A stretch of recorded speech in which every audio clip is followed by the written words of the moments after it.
परम sir YouTube channel में आप सबका स्वागत है। आज के वीडियो में हम पढ़ने वाले हैं आर्मी अग्निवीर के जो मैथ के 15 क्वेश्चन पूछे जाएंगे। तो वीडियो को बिल्कुल लास्ट तक देखें।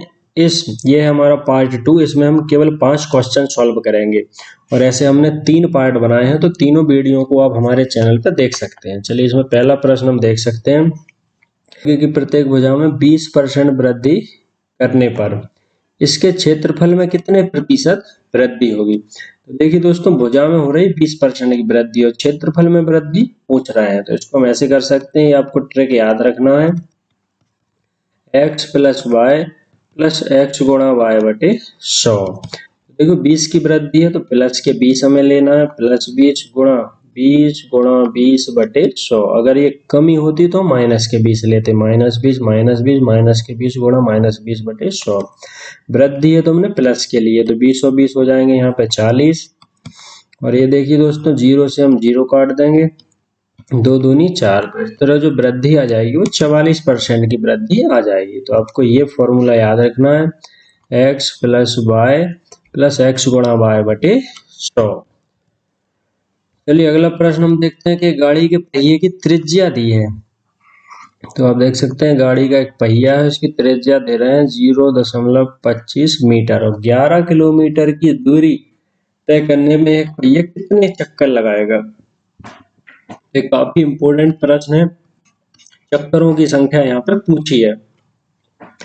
तो देखिए दोस्तों, चक्करों की संख्या का क्या फॉर्मूला होता है। चक्करों की संख्या बराबर होगा कुल दूरी जो तय की है, कुल दूरी बटे परिधि।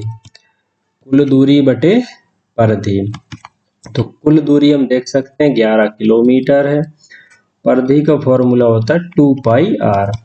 11 किलोमीटर को हम मीटर में बदल लें तो ये हो जाएगा 11,000 मीटर। 1000 का गुणा कर देंगे और 2 गुणा पाई का मान 22/7 और त्रिज्या हम देख सकते हैं दोस्तों 0.25 मीटर यहाँ पे दी है। तो दोनों इकाई यहाँ एक जैसी हो गई मीटर में। इसको हम सॉल्व कर लेंगे, दशमलव यहाँ से हटाएंगे तो ये बन जाएगा कितना, नीचे 100, 25 से सीधे 100 काट जाएंगे, 4 बार 4 यहाँ से जाएंगे ऊपर। और ये देखिए दोस्तों, ये बनेगा 11 गुणा 1000 और यहाँ से पहुंचाएंगे 4। ये 7 भी देखिए दोस्तों ऊपर ले जाएंगे हम, तो यहाँ से 7 भी पहुंचाएंगे ऊपर और नीचे बचे 2 गुणा 22। इसको काट दीजिए, 11 दूनी 22 और 2 दूनी है 4 से 4 कट जाएंगे। तो इस तरह 7 गुणा 1000 से हमारा आंसर आ जाएगा 7000। तो चक्करों की संख्या हो जाएगी 7000। तो ये फॉर्मूला आपको याद रखना, बहुत अच्छा इंपॉर्टेंट प्रश्न है, कई एग्जाम में आ चुका है और आगे भी आने की बहुत ज्यादा संभावना है। तो चक्करों की संख्या बराबर क्या होता है, कुल दूरी, जितनी दूरी तय की है, कुल दूरी बटे परिधि मतलब जो एक चक्कर में उसने दूरी तय की। चक्करों की अगर संख्या पूछी जाए तो कुल दूरी बटे परिधि हमें फॉर्मूला लगाना है और इकाइयों को एक जैसी कर लेना है। तो चैनल को अगर सब्सक्राइब नहीं किया है तो दोस्तों सब्सक्राइब जरूर कर लीजिएगा चैनल को। अगला प्रश्न हम देखते हैं कि 8 सेंटीमीटर वाले 2 घनों को उनके सिरों से मिलाने पर प्राप्त घनाभ का पृष्ठीय क्षेत्रफल क्या होगा। तो देखिए दोस्तों, 2 घन हैं और उनकी भुजा की लंबाई दी है 8 सेंटीमीटर। ऐसे हम 2 घनों को अगर मिला दें 8-8 सेंटीमीटर वाले तो क्या बन जाएगा, घनाभ बन जाएगा। घनाभ की जो लंबाई है वो हो जाएगी 16 और जो चौड़ाई है वो 8 ही रहेगी और ऊंचाई भी दोस्तों 8 ही रहेगी। तो ये घनाभ बन जाएगा। तो इसमें ए का मान कितना हो जाएगा 8, पी का मान भी 8 रहेगा और सी का मान 8, क्योंकि घनाभ में केवल इनको 2 घनों को जोड़ने पर लंबाई इनकी बढ़ गई, 8 और 8 कितनी हो गई 16, चौड़ाई 8 रहेगी और ऊंचाई 8 रहेगी।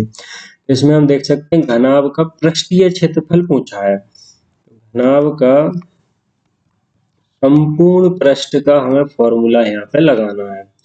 घनाभ का संपूर्ण पृष्ठ का क्षेत्रफल, तो संपूर्ण पृष्ठ का फॉर्मूला होता है 2ab plus bc plus ca। हम देख सकते हैं ए बी सी के मान हमारे आ गए, तो a गुणा b यानी 16 गुणा 8, b गुणा c यानी 8 गुणा 8 और c गुणा a यानी 8 गुणा 16। तो 8 का आप गुणा कर दीजिए, 8 6 48, 4 8 8 12 128, यहाँ 8 गुणा 8 64, यहाँ भी 16 गुणा 8 आ जाएंगे 128। इन सबको हम जोड़ लेंगे तो ये बन जाएगा 1 से 28 दूनी हो जाएंगे 256, और 256 और 64 को हम जोड़ लेंगे तो ये बन जाएंगे 256 और 64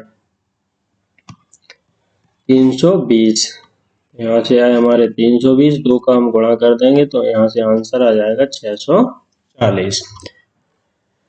चलिए दोस्तों अगला प्रश्न हम देखें। एक द्विघात समीकरण दिया है, मैं थोड़ा सुधार देता हूँ, यह है 2x² माइनस 3x माइनस 12 बराबर जी का विविक्तीकर पूछा है। तो देखिए दोस्तों विविक्तीकर क्या होता है, d बराबर होता है b² माइनस 4ac।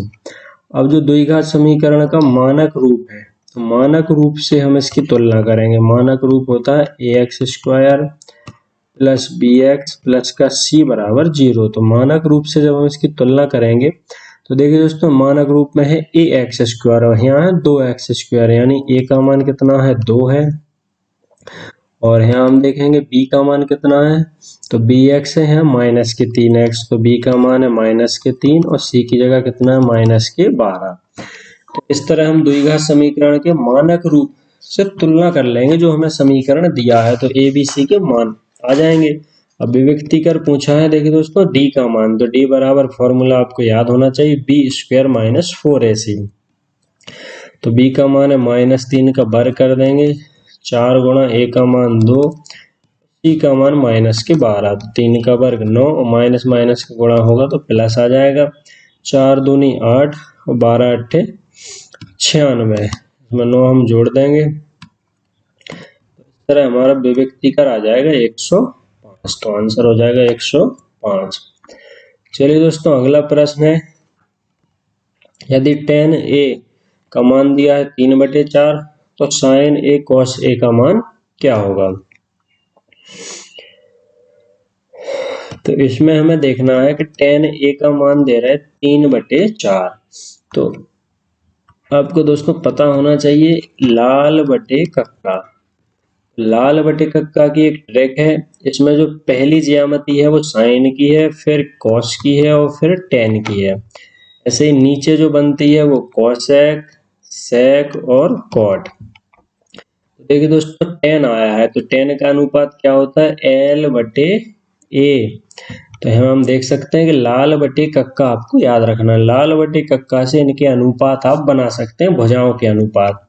तो पहला अनुपात होता है साइन का, फिर कॉस का, टेन का। तो टेन में क्या आ रहा है, एल बटे ए, यानी हमारा जो लंब है वो 3 हो गया और आधार कितना हो गया 4।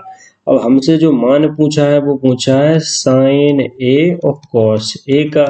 तो साइन का अनुपात आ रहा है एल बटे के, दूसरा गुणा कॉस में आ रहा है ए बटे के, यानी आधार बटे कर्ण। लेकिन अभी हमारे पास जो मान है वो लंब है और आधार है, कर्ण हमें पता करना है। तो हम पाइथागोरस प्रमेय लगाएंगे। पाइथागोरस प्रमेय के हिसाब से लंब हमें दिया है 3, आधार दिया है 4, कर्ण का मान हम पता कर लेंगे। तो देखिए दोस्तों आपको याद होना चाहिए कि 3 4 5 का जोड़ा रहता है। 3 और 4 लंब और आधार है तो 5 क्या हो जाता है, कर्ण। लेकिन फिर भी अगर आपको पता करना है तो आप पाइथागोरस प्रमेय लगा सकते हैं। कर्ण का वर्ग बराबर आधार का वर्ग प्लस लंब का वर्ग। यहाँ आप 3 का मान रखेंगे तो 3 का वर्ग 9, 4 का वर्ग 16, 16 और 9 25, k² बराबर 25, तो k बराबर आ जाएगा 5। तो अब आपके पास तीनों मान आ गए। एल का मान पहले से था, लंब का मान, आधार का मान पहले से था और कर्ण का मान हमने पता कर लिया 5। वो मान आप इसमें रख देंगे साइन ए कॉस ए में जो आपको पूछा है। तो साइन ए का अनुपात आया हमारा लाल बटे कक्का से एल बटे के। तो एल का मान 3 और के का मान 5 गुणा कॉस का अनुपात आया ए बटे के। तो ए यानी आधार हमारे पास है 4 और कर्ण का मान हमने पता किया 5। तरह हमारा आंसर आ जाएगा 4 × 12 / 25। तो ये हमारा आंसर हो जाएगा।